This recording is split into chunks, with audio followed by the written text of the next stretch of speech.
দেখেন, যেই মানুষটার কাছে 10টা অপশন থাকবে সে তো কখনোই আপনাকে জ্বালাবে না। সেই মানুষটা সর্বোচ্চ গেলে আপনাকে গুড মর্নিং আর বেশি হলে গুড নাইট, আর সারাদিন আপনি কি করতেছেন না করতেছেন এগুলো তার কোনো দেখার বিষয় না। সে আপনাকে জিজ্ঞাসা করবে না তুমি এখানে কেন গেছো, তুমি এটা কেন করছো, তুমি খাবার খাও নাই কেন, এগুলা কিছু বলবেন না। তার কাছে গুড নাইট আর গুড মর্নিং এই দুইটা মেসেজ ইম্পর্টেন্ট। আর সারাদিন আপনি কি করলেন না করলেন এটা তার কাছে দেখার কোনো বিষয় না। বাট যেই মানুষটার কাছে একটা অপশনই থাকবে আর সেই অপশনটা শুধু আপনি, আপনি ছাড়া তার লাইফে দ্বিতীয় কেউ থাকবে না, না কোনো ছেলে বন্ধু না কেউ, জাস্ট ওনলি ফর ইউ, সেই মানুষটা শুধু আপনাকেই। তার কাছে এসব যে গুড মর্নিং আর গুড নাইট এই বিষয়টা একটা ছোট্ট, মানে এটা তার কাছে খুবই ছোট।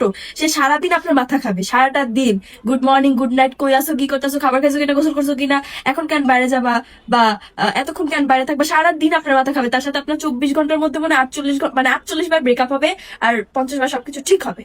যার কাছে জাস্ট শুধু আপনি আছেন, একজন থাকবেন, ঠিক আছে, যার কাছে 10টা অপশন থাকবেন না।